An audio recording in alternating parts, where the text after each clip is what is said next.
নমস্কাৰ এইবাৰ নিৰ্বাচনত সাধাৰণ নিৰ্বাচনত সভাপতি পদত কৰিছোঁ। আপোনালোকক সকলোকে অনুৰোধ জনাইছোঁ যে মই এই মোক আপোনালোকে সহায় সহযোগিতা আগবঢ়াই লৈ যোৱাৰ কাৰণে আপোনালোকক অনুৰোধ কৰোঁ।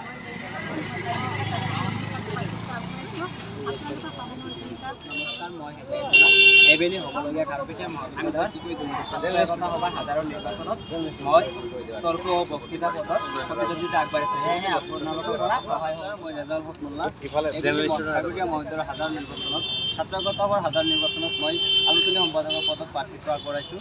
সেয়েহে আপোনালোকৰ বহুমূলীয়া ভোট দি মোক জয়যুক্ত কৰাব আৰু লগতে অঞ্চল সকলো কেণ্ডিডেটক আপোনালোকে ভোট দিব। মই ছ'চিয়েল আগবাঢ়ি আহিছোঁ।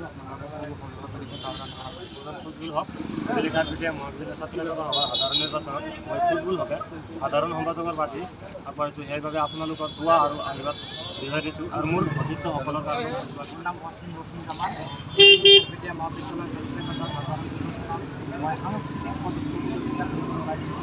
তো আমাৰ খাৰুপেটীয়া মহাবিদ্যালয়ৰ সৰু ভাই ভণ্টীসকল আহ্বান জনাইছোঁ যে আমাৰ সকলো অঞ্চলৰ যিসকল কেণ্ডিডেট আছে সেইসকলক যাতে তেওঁলোকক ভোটসমূহ দি কেনে বিজয়ী চাইদুল ইছলাম খাৰুপেটীয়া মহাবিদ্যালয় যি 23-24 বৰ্ষৰ সাধাৰণ নিৰ্বাচন হ'বলৈ গৈ আছে।